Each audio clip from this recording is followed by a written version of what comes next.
Hi, hello. Welcome back to this is episode 2 of the Teenage Dream series. And let's just say the series is going to go in a bit of a different direction. First of all, 3 parts gone. Just because I really want to take my time and discuss some things that actually I think are really important. So I do think there will be a video on how the pandemic affected my teen years coming up soon. But where I see this discussion going is definitely more into observations on the current youth culture, its intersection with Black Britishness, and I feel like this serves as a start of that conversation because the thing is that it's rich and there's places I want to go.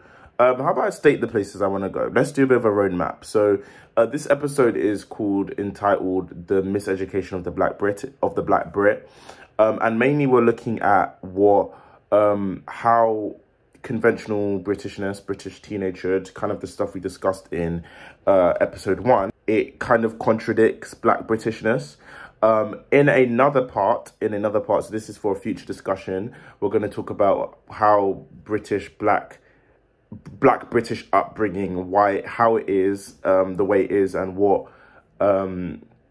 informs the experience of a Black British teenager or someone growing up as a Black Brit.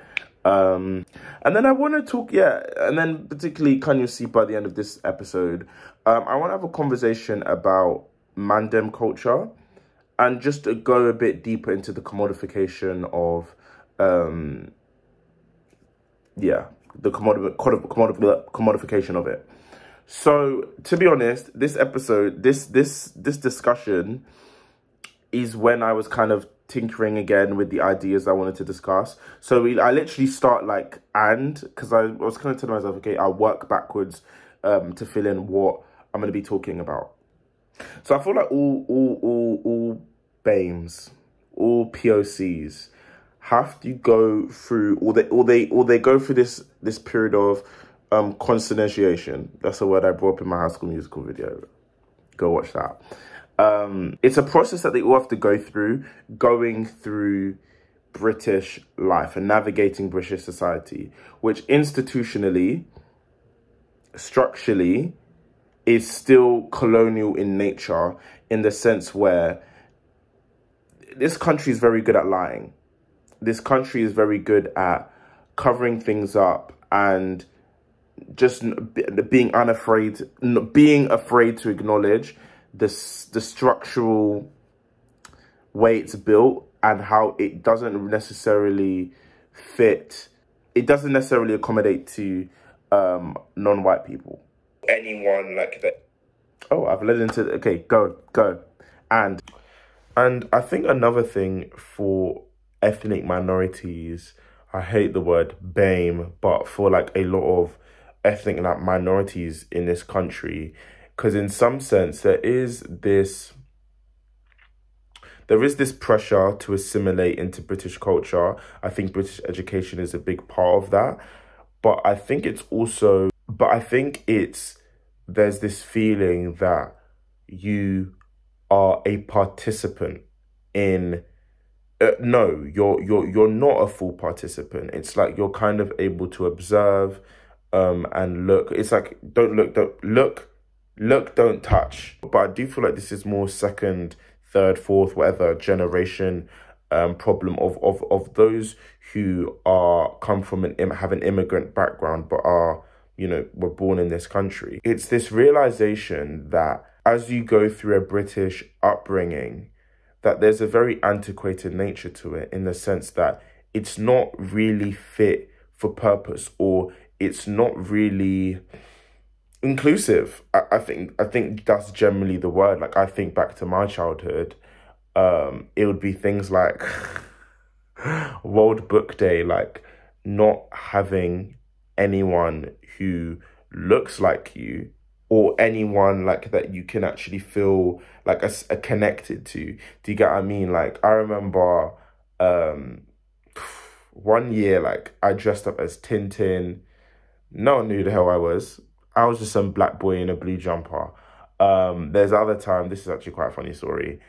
I remember one year I was like I grew up like a massive Doctor Who fan. I remember one year I wanted to dress up as the 10th Doctor. And I remember Googling the night before how to grow out my hair to be like David Tennant's. Because whiteness is, even as you're being brought up, like in the education system, whiteness is almost this default. And I remember, like, I put like some mad stuff in my hair. Like I put honey, I put thinking like someone with like a buzz cut is going to be able to in one night have a quiff like David Tennant. Like I'm gonna be looking like one of those French Negroes. Like even Red Nose Day, it's institutional because look at my nose. I describe my nose as like a black nose. I have a black nose. I have a Negro nose with Jackson 5 nostrils. I need to stop the Beyonce references. It's getting much. It's like, anyway, we love her. But Red Nose Day, no. What nose was fitting?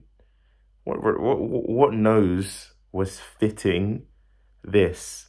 What nose was gonna be fitting? I literally couldn't breathe. And it's not just a black thing, but anyone with a larger nose, which tends to be an ethnic feature, it's an inherent sense of alienation. An inherent sense of alienation, which is just like institutional throughout, you know. This is a reflection of my upbringing, but not having like black teachers, not learning about black history really, apart from the basics, and this is even going all the way up to like year 11. And I do feel like media and British television is part of that too. It's part of that too. I first watched The Inbetweeners. It's ridiculous. It's ridiculous. But I first watched The Inbetweeners in like year 5. That is mad. At year 5. And I think that's important because secondary school is viewed as like this really formative experience. And I think Inbetweeners, I'm going to call it like the E4 BBC Three aesthetic. There's like an aesthetic that these shows embody. And I feel like they're quite reflective of what it means to be a British teenager. Excessive drinking, house parties, perhaps drug use, lad culture, laddish behaviour, and it's very white. But like it's very, very white. It's very white because again, these shows, for example, yes, I was saying like I watched The Inbetweeners at in year 5, and you're thinking, oh, like cool, like that's kind of like that's the vibe. Even like Waterloo Road, and I remember like I watched Waterloo Road growing up. It was like watching EastEnders. You grow up with this stuff, but then you're kind of like, hang on, where are like the black perspectives? Where are the shows that are going to be informative and also reflective of your experience? Do you get what I mean? Because again, and we'll get into this, I feel like again it goes down to socialization, and I feel like black British people, and again this can extend to all ethnic minorities, but bless you guys, but I'm just going to speak from being like a black British person, were socialized in very different ways. So even when you have shows like The Inbetweeners, another show I wanted to talk about was Skins. And the reason I wanted to talk about Skins, I don't want to say that the show didn't do a good job, because I've only watched First Generation. God bless the second and third, but I've only watched the First Generation. So like, go off in the comments. But again, and it's Gen 1 that is still culturally significant. But the lifestyle that it portrays, despite having like fairly, I'm not going to say decent, fairly decent like ethnic minority representation, with even with characters like Jal and Anwar, who are, yeah, like good ethnic minority representation. I don't think their experiences are reflective of like a whole. Do I think that all like black people should be treated as a monolith? No. However, again, in the last part, I was talking about the roots of lad culture, and how there's this video I watched. I'm gonna like link it, or whatever. I can do like a thing where it comes up here. But it did a really good job of explaining how lad culture gave presence, and it enlightened those to the experience of the working class, white middle working class, and that's what I mean when I'm saying, when I'm just talking about black perspectives, is that we may not be able to treat like a monolith, but there is a beauty in black Britishness, the same way there are in all these different cultures and youth cultures I've discussed. And I'm going to say this, like, I don't say this with many things, but representation is important. Like, media representation is important. I'm seeing myself starting to kind of become a bit disillusioned with representation politics, but like media representation, I'm going to say, is important. And I don't feel like their experiences are reflective of, because they're characters that are existing still in a very, they're characters navigating a white world. Their characters, and the show doesn't really do a good job of how that might feel. Like, I think sometimes it does present like those like ethnic, those like for example with Anwar, and how he kind of has like this moral tugging with like his Muslim upbringing, but it doesn't, like, I still don't think it's accurate, and I think it shows in its lack of diverse perspectives with like the black characters. And obviously we have Jal, who I said again is existing in a white world, and they don't really do a good job of highlighting issues that like someone in that environment might actually accurately feel. And I think a good example of this is how they handled the actual, that's mean, but the black characters. And I'm talking about the black boys related to Jal. I feel like a lot of times they were kind of cast with a very like one note brush of that stereotypical Mandem archetype. And then same thing with Daniel Kaluuya's character, Kenneth, who again was like, he was present, but he wasn't really given the same grace and deep dive that a lot of the other characters were afforded to, which is, it's a shame. The existence of a black British male wasn't acknowledged through that portrayal. And again, it was quite one note. And I could really go on about how it's a bit of a shame, and how a lot of these shows, and I think I was even talking about In-Betweeners. Name me one black character from the In-Betweeners. Oh wait, let me even Google, because I don't know.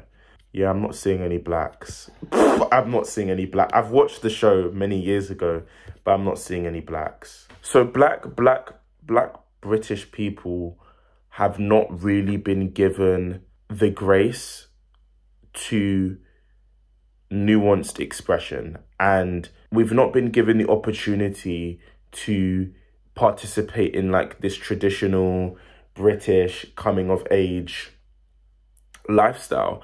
And I think there's more to it. There's a lot more to it. And I'm going to go into that in its own section, because I think there's more nuance to what I'm saying. Because I do believe that the British media allows for a particular black teenage and no, actually I want to shout out one show. I want to shout out 4 O'Clock Club, because that was a mirror, and I think that's what it's about. That's what representation is about. It's about holding up a mirror and saying like, oh look, like, and you can use this media, you can use this show, you can use this music, you can use this as as almost like an archetype, or like a blueprint to how you can form your own existence. And again, that's what teenage culture is about. Blacks do not have that. Black British people don't have that, or haven't really had healthy forms of expression. And what I think what has been formative to a lot of people is hood dramas. And I'm using hood dramas. Just stick with what you're gonna say. It's hood dramas. I think of like the Kidulthood franchise, shows like Top Boy, and I think they do a great job of like reflecting a lifestyle that's true, a lifestyle that's real, a reality for a lot of Black British people. But it's like Black people aren't given the space to really be anything else. Black men, like boys haven't really been given the opportunity to like present themselves in another way, or have another blueprint to look at. And that's why I think like a lot of I'm gonna do another video on this. This is like, I'm teasing another video that I want to do, but like that's why I think like Mandem culture, which has now seemed to seep outside the confines of Black Britishness, that's why I think that's the default. I don't want to say the default, because obviously Black masculinity has a lot more different like expressions, but it's almost seen as still like the default. Teenage culture definitely today is JD. Like that's no, JD is like a good cultural marker, like to look at like what is informing, what is trying to commodify off teenage culture.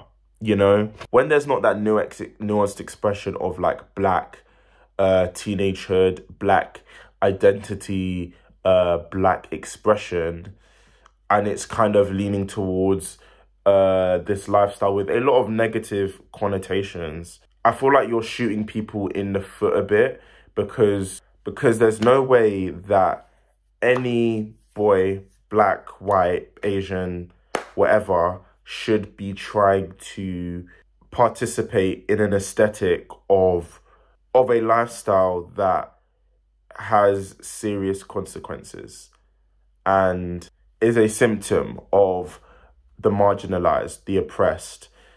Why are we so happily commodifying it? I don't know. Like you don't need to be selling Smart Whip. Your dad pays the bills. You don't need to be doing fraud. Both of your parents work. And that's the dangers of the commodification of it, and that's the dangers of a lack of nuanced expressions of Black Britishness. And I think this is very different because it's a youth culture that has, it deals with the intersections of race. It deals with the intersections, it's late, the intersections of race and class. You have these issues with this class, but it's like it's it's so pinned on British blackness, but you don't want us to be represented. You don't want us to feel represented. I don't know. And this is the moment I realized that this is actually a much wider discussion. And I want to move on and talk about the pandemic, but I can't because there's so much to unpack. And honestly, it can lead me to moments of frustration, of anger. But I think it's just about actually, like, now, what do we do? I think definitely next it is the conversation of what actually is informative of the Black British experience. What is the Black British experience and how is it set apart? What cultural standards, values differ from traditional white Britishness, the traditional forms of teenagehood, how the commodification of where we are now with Black British youth culture, which is not really properly accommodated for. It's often vilified. How what's the roadmap? And that's the conversation I like to have with a lot of the things I want to talk about. What's the next steps? And I think that's what we're gonna try be having. And I've realized it's just gonna not be in 3 parts, and we're just gonna keep this discussion going. Yeah.